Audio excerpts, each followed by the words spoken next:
This is Unit 14, Nuclear Chemistry, and nuclear chemistry, amazingly enough, has to do with chemistry of the nucleus of an atom.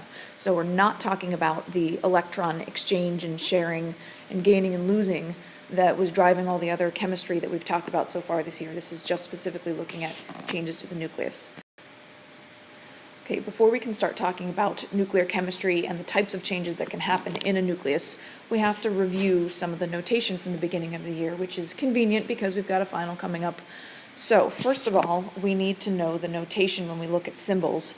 And so first of all, we've got a mass number, which is the number of protons and neutrons in the nucleus. And the mass number can be found on the upper left-hand side of the symbol. The atomic number, which is how the elements are arranged in the periodic table, gives us the number of protons in the nucleus, meaning the positive charge, which is unique to every element, and that is, if it's shown on the symbol, on the lower left-hand side of the symbol. If I'm looking to figure out the number of neutrons, then note that I would take the mass number, which contains protons plus neutrons, and I would subtract off the number of protons, and that would leave me with the number of neutrons. And so that's how you can figure that out. So another term that we learned from the beginning of the year is isotopes. These are atoms that have the same atomic number, meaning they're the same element, but they have different mass numbers. So notice this example for tellurium. We've got 122 for the mass number for the symbol on the left. We've got 124 for the mass number for the symbol on the right. Both have the same Te symbol, and that's because they both have the same number of protons, which is 52. The other way, which is called hyphen notation for writing an isotope, is to write out the name of the formula, the name of the element, and then have a hyphen, and then this is the mass number. So again, the reason we would write the mass number like this is because that's not information you can find on the periodic table. We know that the mass numbers, because there's a variable number of mass numbers for a given element, that information is not reported on the periodic table. We're given number of protons, we're given an average atomic mass, so this is why we would write isotopes, specific isotopes in this format to indicate which one are we talking about. In general, the heavier or much lighter isotopes and the most common, meaning the highest percent abundance isotope, those tend to be the radioactive ones, and so we can refer to those as radioisotopes. And these are naturally occurring, so it's, in any given sample of atoms, you may find a small percentage of those atoms being radioactive. And again, for some elements, there are more radioactive isotopes than others in a given sample. So most people think radioactivity and they think of something dangerous, they think of something that's going to harm them, and certainly it can, but it's not something that we're not exposed to regularly. So approximately 82% of our exposure comes from natural sources, 55% of which is radon.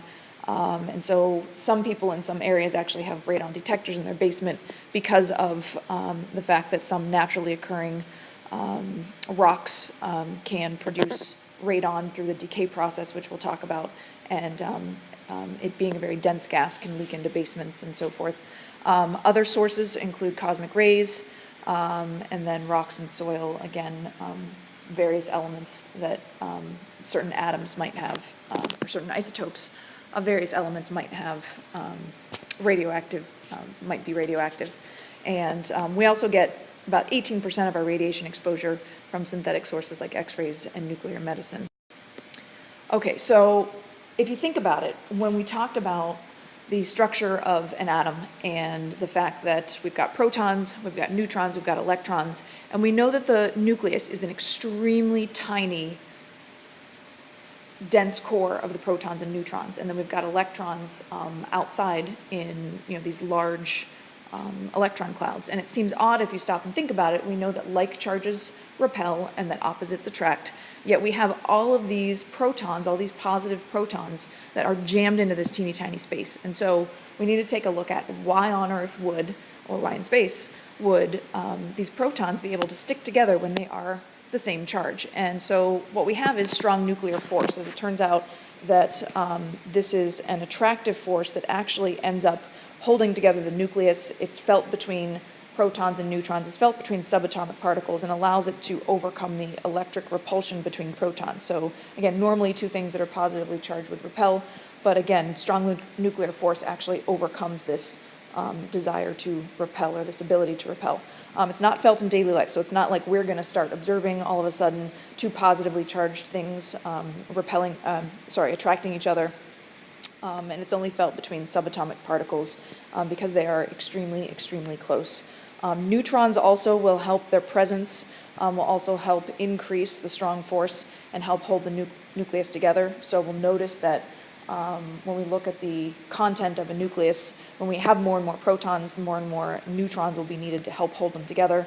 And then we will also find that the presence of too many protons will eventually cause instability. So, there's only so many positive particles that you can jam together before we're going to start seeing them breaking apart. And too many neutrons also, so you can have too much of a good thing, can also cause instability. And we'll talk about the different types of radiation that can cause. Okay, so here's the plot here that shows us number of neutrons on the y-axis, number of protons on the x-axis, and you can see that for elements with small atomic numbers, so down here below 10 especially, most stable nuclei have a 1-to-1 ratio, so N being the neutron, Z being the symbol for the proton, and that's what this blue line is showing, the dashed line is showing us the 1-to-1 ratio. As the number of protons increase, we notice that the most stable nuclei have a ratio of about 1.5 of neutrons to protons, so that's what this blue line is showing. So you can see that these dots all represent stable nuclei. So if they fall within this, what we call a band of stability, which is still a great name for a band. If I ever have a band, that's what I'm going to name it. And there are these red dots indicating all of the stable nuclei and again, we can see that ratio falls somewhere between the 1 and 1.5 neutron to proton ratio. Eventually, at some point, the number of protons that can be held together is capped off, and so when we get to greater than 83 protons, when we get to bismuth, basically no increase in the number of neutrons is going to help us out, and that nucleus is going to be unstable. So all elements with atomic numbers greater than 83 are going to be radioactive. So again, I can use this chart to help me figure out if the nucleus that I have with the number of protons and neutrons is going to be stable or not. So for example, if I had 50 protons, and let's say that I had a mass number of, let's say 130, so 130 for my mass number. If I find that, that would mean that I've got 130 minus 50, that gives me 80 neutrons, and so if I were to find where 80 neutrons meets up with 50 protons, I would find that that actually just lands me right outside of this band of stability. And so if I had to predict based on this graph, I would see that I would predict that that should be an unstable nucleus. Okay, so if we've got an unstable nucleus, there are certain ways that the nucleus will become more stable. And so these are going to be the types of radioactive decay that are emitted from an unstable nucleus. First one we have is alpha radiation. And so the alpha symbol, it's the Greek symbol alpha. You can draw it, I kind of draw it, think of it like a little fishy, and consists of 2 protons and 2 neutrons. And if you think about what 2 protons and 2 neutrons, well, if you look at the periodic table, helium has 2 protons, that's the element that has that unique positive charge, and with 2 neutrons, that would be a helium-4 nucleus. So you may see the symbol for alpha particles written like this as the helium nucleus. Again, notice that it's got a +2 charge because if I've got 2 protons and no electrons, we're dealing with just a positive particle, or we may write it like this, and this is how I'll more commonly write it. Alpha particles, they're kind of big in terms of nuclear particles go, so they don't have much penetrating power, and I'll show you a comparison on a later slide.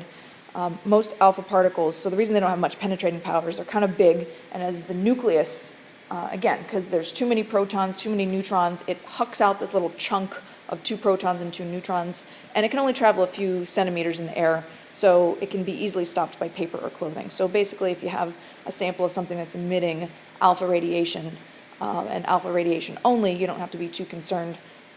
If you're only, a couple inches away from it, it shouldn't be able to enter your body and cause any damage. And so therefore it doesn't usually cause any health threat unless, like, you were to ingest something that was emitting this type of radiation. And then, obviously that would be an issue because it is emitting the particles and it's immediately, being absorbed into body tissue. So this is just a depiction of what I was talking about. So let's say we've got the nucleus here with 94 protons and 239 total for the mass number, meaning it's too large of a nucleus to be stable. If we looked at that graph that I showed you, we would see that it's an unstable ratio. And so in order to compensate, the nucleus is going to spit out this chunk of 2 protons and 2 neutrons, and then what's left over is, well, if you just do the math, 239, if I kick out 4 particles, then I've got 235 total particles left. And again, if I started with 94 of those being protons, 2 of them that got kicked out were protons, that leaves me with 92 protons, and we'll talk about balancing nuclear equations in class. Next type of radiation is beta radiation, and beta radiation, again, it looks like, this is the Greek letter beta. It looks like a B on a stick, and again, if you just draw a really long stick and then your B at the top, that will suffice. So these are a high energy stream of electrons that come out of the nucleus, and notice that these are not the nucleus coming out of the energy levels around the nucleus. So this is something coming from directly in the nucleus, and it's represented by this symbol, so 0 for the mass number because it contains neither protons nor neutrons, and then -1 for this number down here where we usually put the atomic number. A lowercase e with a negative sign also is another way that we represent the electron, and so you might also see this written as well for a beta particle. Now, again, this is coming from the nucleus, so you might say, well, I thought you told us there were no electrons in the nucleus, and as it turns out, if I have too many neutrons, what the atom will do is a neutron can actually break itself into an electron and a proton. That electron is what is being ejected from the nucleus, and so you can see that in this little depiction down here. So the electron gets kicked out, the proton stays behind, and so we will see then, as a result, a change in or an increase in the number of protons because we're converting a neutron to a proton, but the overall mass number is going to stay the same if beta radiation is coming out. Beta has more penetrating power than alpha, so this only has the mass of an electron. We know that in comparison to protons and neutrons, electrons are really, really tiny, only about 1/2000th the size of a proton or a neutron. So in comparison to those alpha particles I just talked about, the alpha particle having 2 neutrons, 2 protons, versus this one teeny tiny electron, it has a lot more penetrating power, and it's coming out with a lot more energy and a lot higher speed, and so that's why it has the penetrating power that it does. Next, we've got gamma radiation, and this is actually just a form of energy. So similar to X-rays, if you actually looked at the electromagnetic spectrum, it's the next highest frequency beyond X-rays on that spectrum, and so it's even more energetic with more frequency than X-rays have. The symbol for gamma rays, this is kind of out of alignment, but it's again, now it kind of looks like a fishy swimming down. We've got the 0 here and a 0 here. So there is no mass, there is no charge. It's not a particle, it's just a form of energy. So unlike the other 2 forms of radiation, this does not have any mass to it. It's just energy that's being emitted. But it accompanies the alpha and beta radiation. So typically if an alpha particle gets thrown out or a beta particle, gamma radiation may be emitted as well. This can deeply penetrate into solid material, including body tissue, and needs to be stopped by heavy shielding. So if you think about it, when you go to get X-rays, you hide behind a lead shield. Well, if this is even more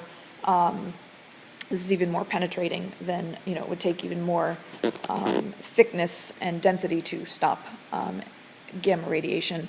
And so gamma rays are dangerous, and we want to limit our exposure to them. Lastly, we've got positrons, and these are not really something we're going to spend too much time working with. They're nuclear particles that have a mass of an electron with a positive charge. So it's something that we haven't really entertained the idea of before when we were talking about the structure of the atom. And basically, these particles can be emitted from a proton leaving behind a neutron. So again, one too many protons can result in the conversion to a neutron, which then leaves behind a neutral particle and then kicks out this positive version of the electron. So notice that it's written as a positive version of what we just talked about with the beta particle. So it's got the positive sign here. We use the E, we don't use, or we use the E for electron, but notice with the positive, and then we've got a +1 here, and then a 0 here. And these typically don't make it out of the atom, is that they collide with an electron, which is called their antimatter, right? It's exact opposite, same size particle, just opposite charge.